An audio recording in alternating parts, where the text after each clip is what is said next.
Assalamualaikum warahmatullahi wabarakatuh. Perkenalkan, nama saya Mufariha Aulia Anjani, nomor NIM 21020101013. Saya dari Prodi PGMI kelas 1B. Di sini saya akan memaparkan jawaban saya mengenai soal ulangan akhir semester mata kuliah pengantar filsafat. Nah, langsung saja untuk soal yang pertama. Filsafat adalah suatu ilmu yang tergolong penting, sehingga kita harus mempelajari itu. Menurut Anda, apa urgensi dari filsafat sehingga kita harus mempelajari itu? Dan apa manfaatnya kita mempelajari filsafat? Paparkan berdasarkan pemahaman Anda. Nah, menurut saya, kenapa kita harus belajar filsafat? Karena filsafat ini sangat membantu kita dalam kehidupan sehari-hari, sangat membantu kita dalam menyelesaikan persoalan-persoalan yang ada dalam kehidupan sehari-hari. Filsafat ini mengajarkan kita untuk lebih berpikir secara mendalam dan kritis. Jadi, saat kita mempunyai persoalan-persoalan atau permasalahan yang ada di dalam hidup kita tidak langsung terburu-buru untuk mengambil keputusan, tetapi ada ilmu filsafat ini untuk kita berpikir secara mendalam dan kritis. Kemudian, apa manfaatnya? Tentu saja bermanfaat. Seperti urgensinya tadi, bahwasanya filsafat memang bermanfaat, sangat bermanfaat bagi kita untuk menyelesaikan persoalan-persoalan atau permasalahan yang ada dalam kehidupan sehari-hari kita. Contoh, kita sebagai mahasiswa. Di dalam kehidupan kita sebagai mahasiswa, tentu saja banyak persoalan yang harus kita selesaikan. Contoh dalam mengerjakan soal. Nah, filsafat ini sangat berperan dalam proses kita mengerjakan soal. Karena dengan ilmu filsafat ini, kita akan berpikir secara mendalam untuk menjawab soal-soal yang diberikan. Jadi tidak langsung terburu-buru untuk menjawab, tetapi kita menggunakan filsafat agar nantinya jawaban kita ini dapat diterima oleh orang lain. Kemudian kita nantinya juga akan mempunyai jiwa kritis. Jiwa kritis ini sangat diperlukan dalam kehidupan sehari-hari kita agar kita memperoleh banyak pengetahuan dengan jiwa kritis. Kemudian untuk soal yang kedua, jelaskan secara singkat berdasarkan pemahaman Anda terkait A. Korelasi antara ilmu filsafat dengan ilmu pengetahuan dan agama. Nah, korelasi antara ketiga ilmu ini, menurut saya, hakikat kita sebagai manusia adalah seseorang atau makhluk yang mencari kebenaran. Ketiga ilmu ini adalah sarana kita untuk menemukan kebenaran tersebut. Kemudian perbandingan filsafat dengan ilmu pengetahuan dan agama. Nah, apa yang membandingkan antara ketiga ilmu ini? Yang pertama, ilmu filsafat.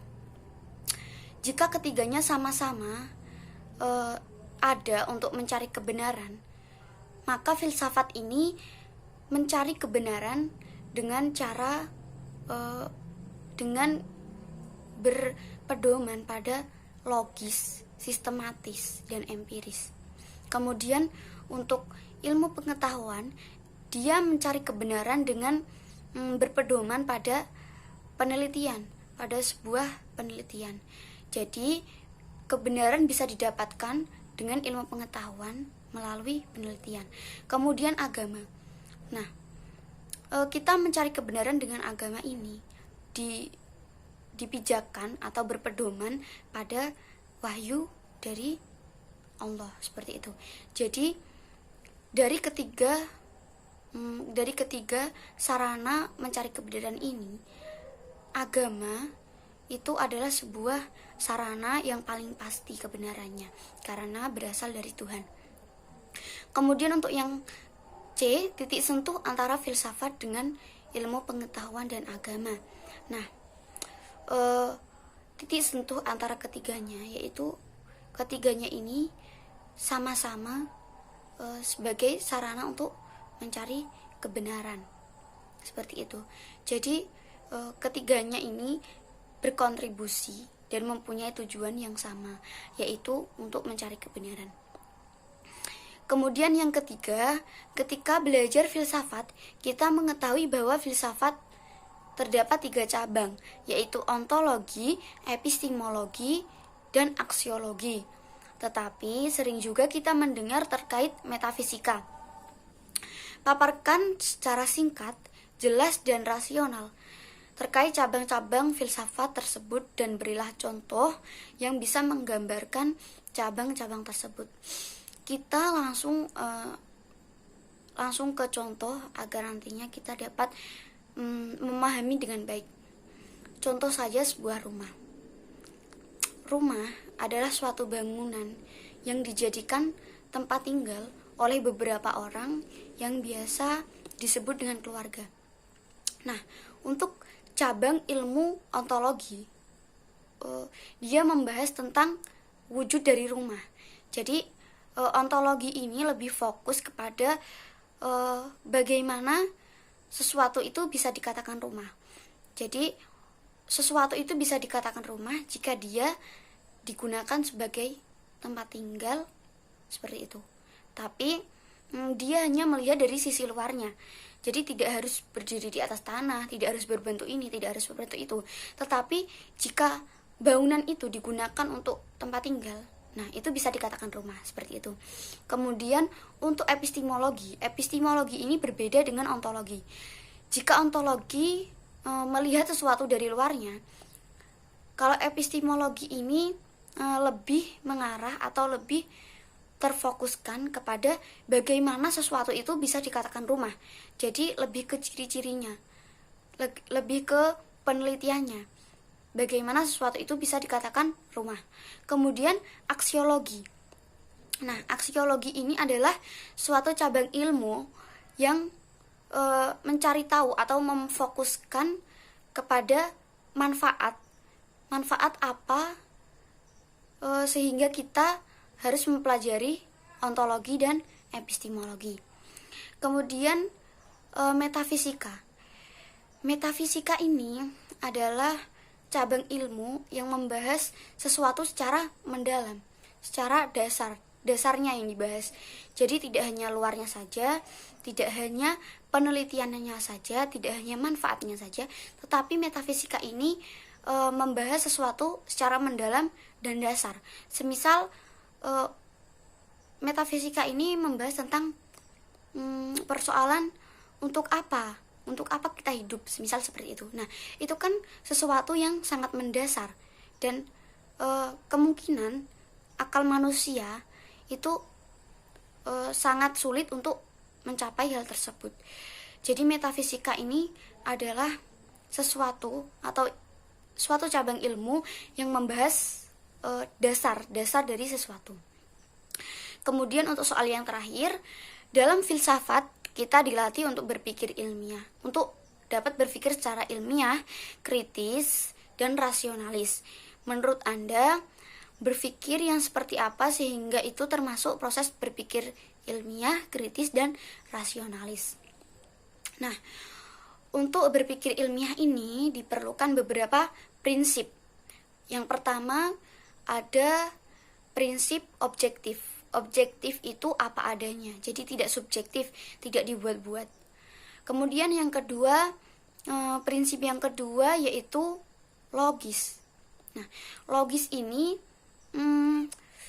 bisa disebut juga dengan dapat diterima oleh akal, seperti itu.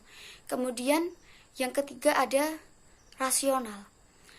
Rasional ini tidak jauh berbeda dengan logis. Jika logis tadi dia harus masuk di akal, dan tambahan untuk logis tadi dia harus masuk di akal, juga harus dapat diterima oleh orang lain. Jadi logis tadi sangat terkait dengan objektif, yaitu dapat diterima orang lain, tidak dibuat-buat, seperti itu. Kemudian rasional tidak jauh berbeda dengan logis. Bedanya jika logis tadi hanya masuk di akal dan dapat diterima oleh orang lain, sedangkan rasional ini dia harus mempunyai sumber. Jadi tidak hanya masuk di akal, tidak hanya dapat diterima orang lain, tetapi juga harus mempunyai sumber, harus mempunyai pijakan. Kemudian setelah rasional ada metodologis. Nah, metodologis ini juga hampir sama dengan logis dan rasional.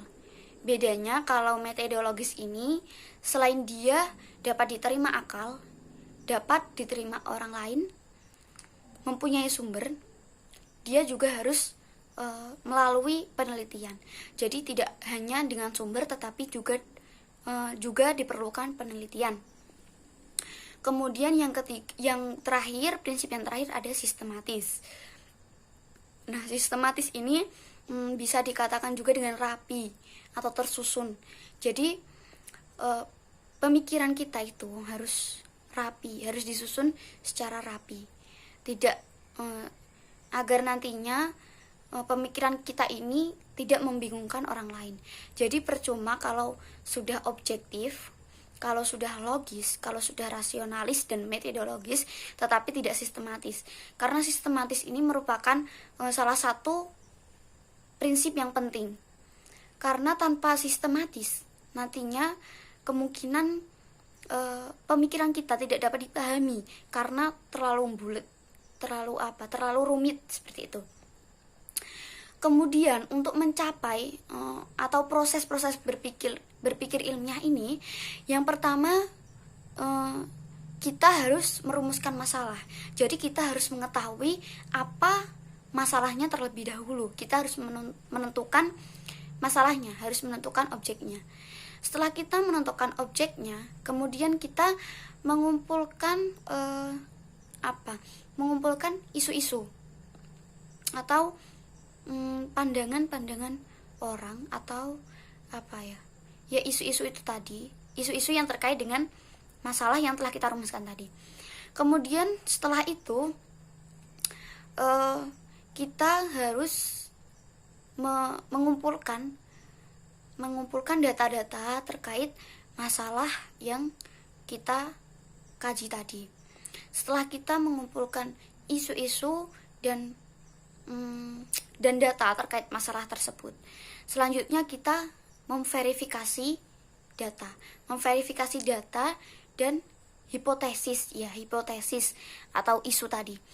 Nah, kita harus memverifikasi kedua hal tersebut, apakah benar atau tidak sumber yang kita dapatkan dari data tersebut dapat dipertanggungjawabkan atau tidak.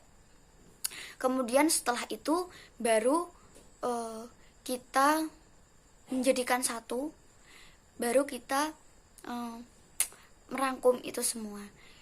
Jadi dalam proses berpikir ilmiah ini tidak bisa langsung kita mempunyai masalah dan menentukannya, tetapi harus mempunyai beberapa proses melalui beberapa langkah. Nah, langkah ini bertujuan agar nantinya pemikiran kita selain dapat diterima orang lain, juga dapat dipertanggungjawabkan kebenarannya. Jadi tidak hanya asal berpikir, tetapi juga mempunyai pijakan, mempunyai pedoman atas apa yang kita pikirkan. Jadi tidak ngawur untuk memberikan atau menjelaskan pemikiran kita ke orang lain. Nah, itu tadi jawaban dari saya untuk soal ulangan akhir semester mata kuliah pengantar filsafat. Mungkin itu yang dapat saya sampaikan, kurang lebihnya saya mohon maaf.